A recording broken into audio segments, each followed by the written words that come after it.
So tayo ay paalis na dito sa may pinagkainan natin ng breakfast.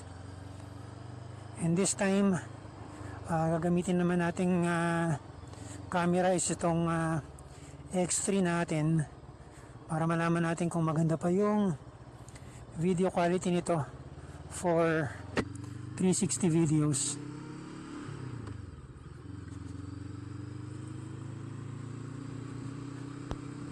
Wooden table, lutang bahay, Paris City Cafe. Ang dami na palang kainan bago ngayon dito. Ito yung kinain naman natin, Matamhi Cafe Boom. Yan, nakakain na rin tayo dyan.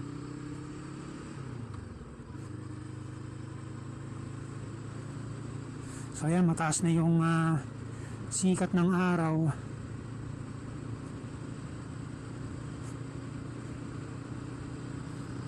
So ito na yung Royce Hotel and Casino.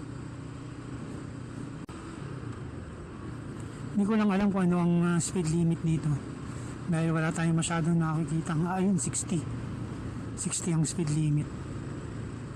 So buti nakita natin, dahil 59 na tayo kanina.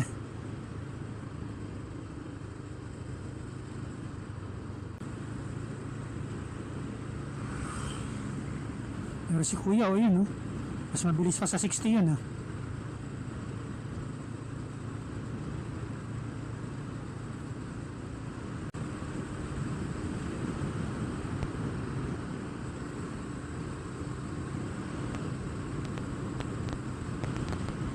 So yan, ito yung bike lane. Dito sa may kabilang side naman, lapad yung bike lane,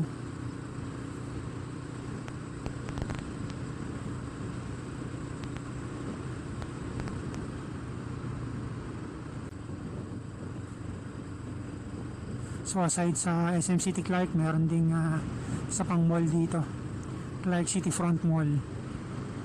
Hindi pa tayo nakakarating dyan, pero parang konti lang yung stores nila.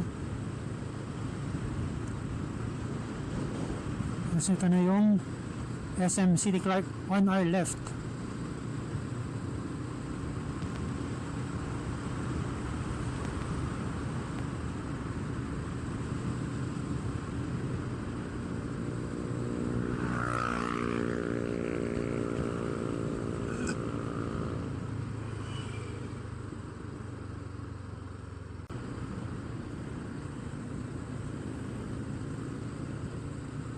So kalabas na tayo ng Clark Freeport.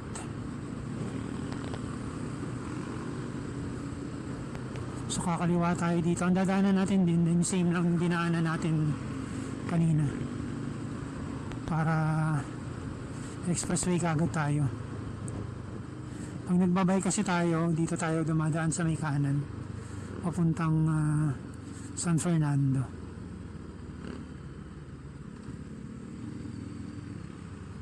Yun lang, medyo mahirap dito dahil maraming mga patawid papunta rito sa may kabila, dahil walang diretso pag galing ka na Mabalacat going to Angeles.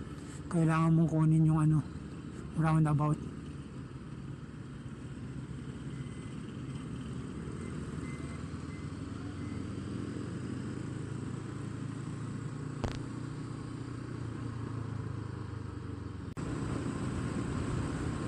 Lawag ng kalsada rito, ang ganda.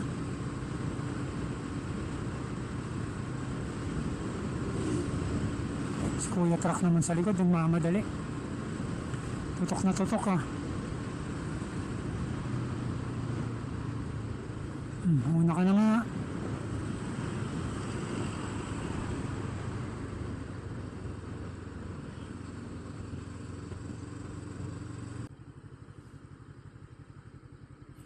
Ayan na, mainit na. Ramdam na natin yung init kapag mabagal yung takbo natin.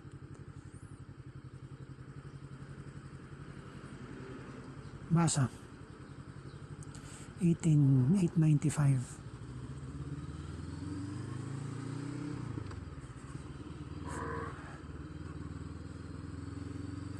Ramdam na natin ang init kapag mabagal ang ating takbo.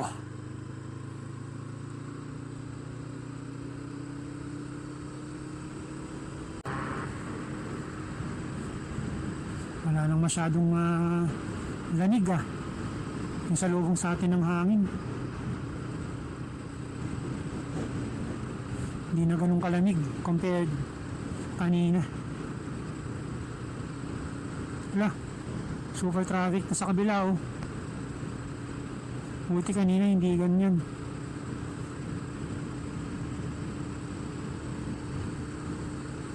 Grabe.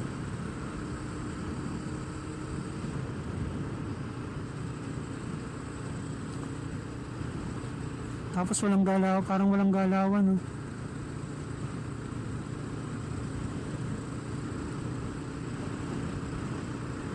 Hanggang saan kaya ay dulo nito? Parang kanina pa to ah. Ayun oh, grabe yung traffic oh.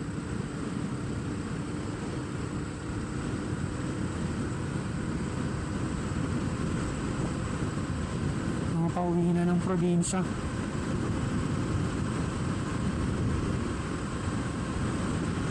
Yan, malamig na uli.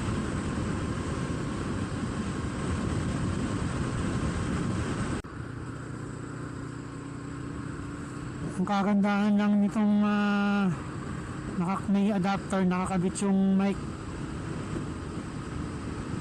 adapter dito sa may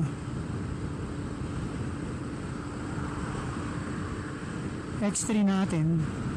Kapag sindi mo ng camera, automatic nakakabit na yung kinakapture niya na kagad yung audio from the mic. Unlike na sa kapag naka Bluetooth wireless ka, parang may lag siya na mga 20 to 25 seconds before niya makuha yung before niya ma-read yung mic.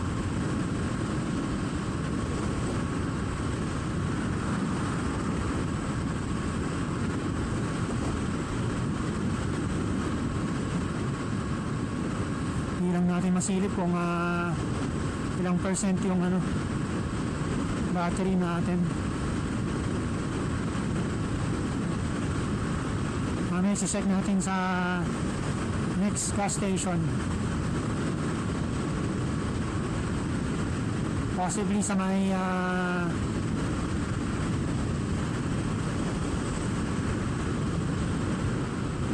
Shell na, sa may Santa Rita.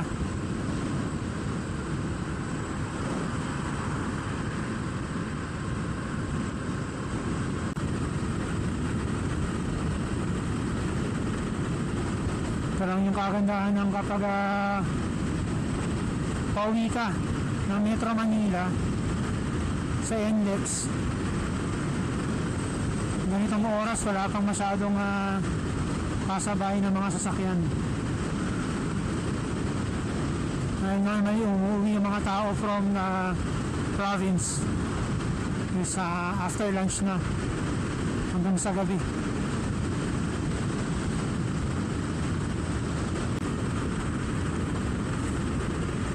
So tayo ay San Fernando na, exit. So mapapansin nyo dito mamaya na paglagpas natin dito sa may tulay, magiging yan, tatlong yung lane. Ito na, tatlong yung lane from here.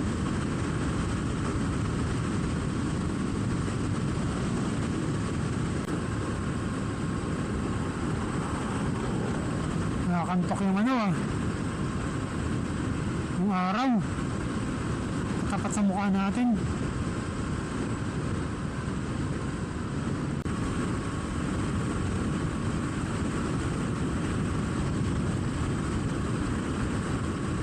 Grabe, nantok na ako. Kailangan natin ng kape.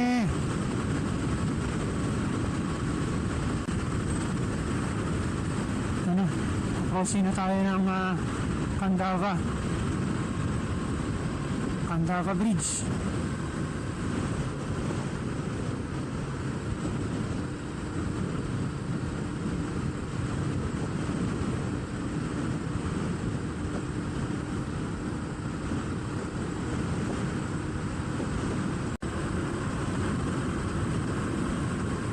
kami sa kalsada rito sa Candaba Bridge dito sa may southbound, naka slant to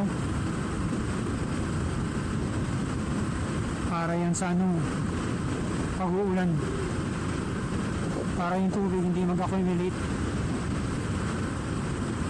Pero parang masyadong slant na slant siya.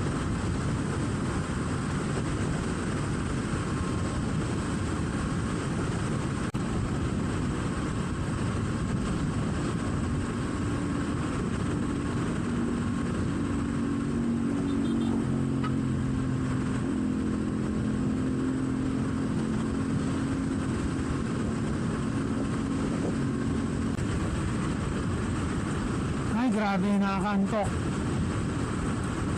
Anong ganun?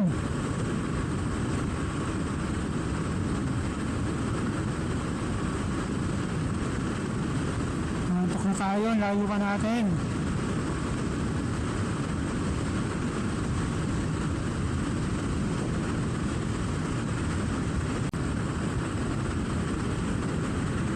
Piggies! Piggies on board.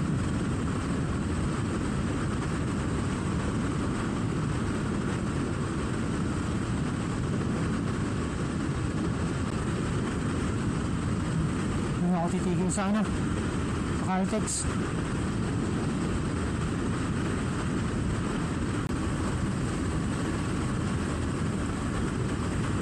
Lapit na tayo, kita natin yung Shell.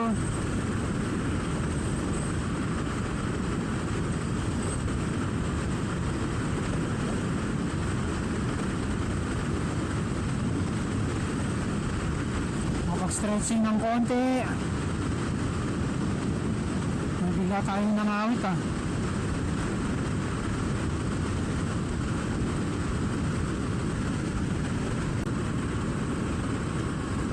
Namitan na natin yung McDonald's. Konti na lang.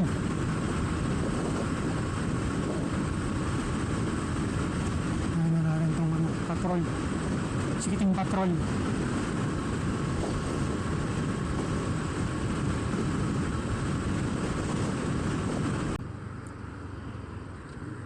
Pit stop muna tayo, pit stop.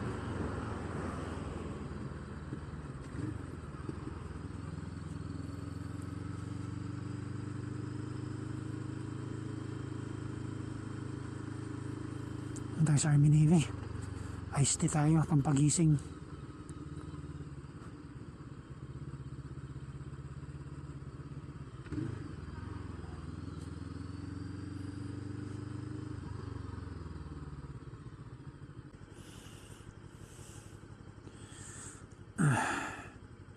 So alis na tayo dito sa may Petron. Kumain lang tayo sandali dahil antok na antok tayo.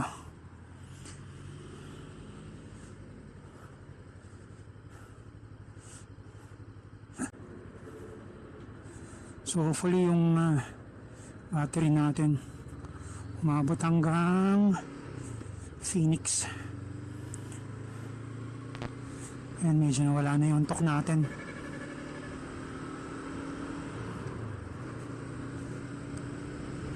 Goods na tayo.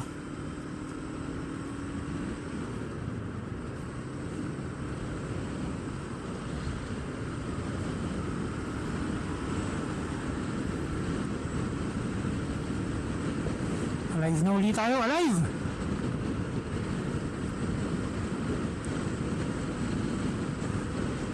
Basta ganyan inaanto kayo, lalo na pag nagmumotor kayo. Pag nagmumotor tayo, tigil tayo para iwas disgrasya. Mahirap yung antok na antok tayo sa kalsada. Even pag nagda-drive, hindi advisable na magtuloy-tuloy kayo sa pagdadrive kapag inaantok kayo. Dahil mapapikit lang kayo ng saglit. Pwedeng disgrasya na yung abutin ninyo, pati ng katabi ninyong sasakyan. Kaya might as well Puminto po kayo kapag kayo ay inaantok. It's either kayo ay magkape or kayo ay umidlip sandali, power nap. So nandito na tayo sa may Bukawi exit, then approaching na ng NLEX Toll Plaza.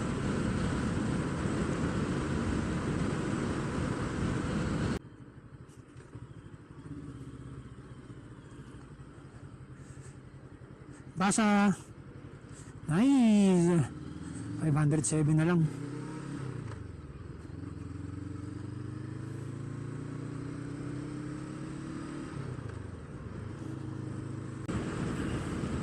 So last stop natin ay sa may Phoenix. Papalit lang tayo ng battery ng ating X3.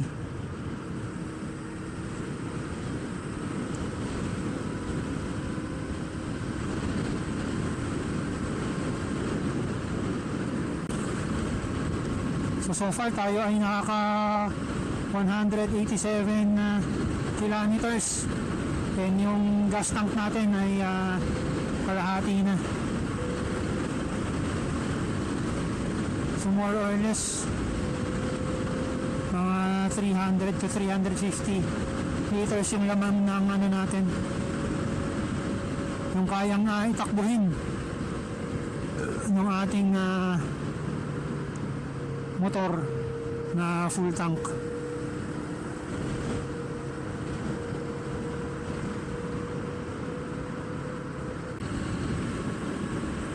So may Kawayan exit na tayo, less than 4 kilometers. Nasa ano na tayo, Phoenix gas station. So mukha na mga aabot yung battery noong X3 natin from Clark dun sa Hill Cafe hanggang dito sa may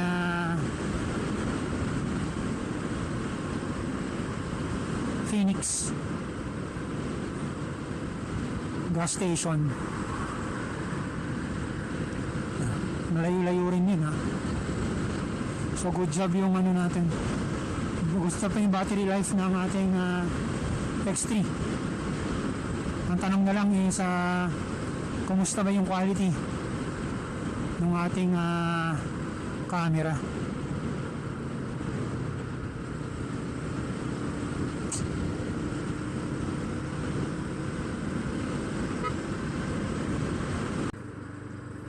So approaching na tayo dito sa may NLEX Dine and Drive. Dine and Drive yata, drive or dine, drive and dine. So magpapalit lang tayo ng battery.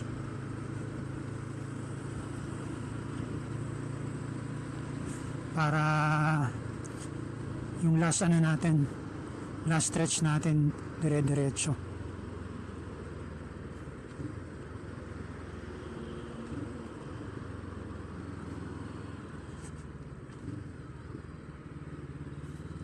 Hanap lang tayo ng malilim, lilim-liliman.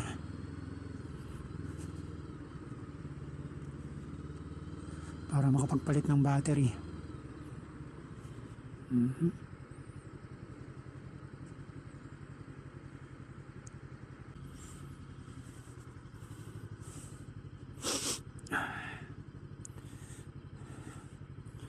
So let's go na, nakapagpalit na tayo ng battery. So dire-diretso na to hanggang sa atin.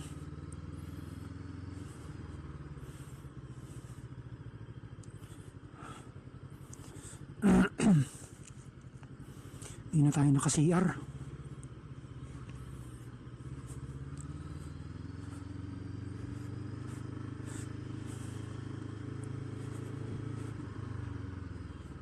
So marami-rami na rin sasakyan dito sa ano, sa Phoenix. Hindi rin talaga nauubusan ng tao rito.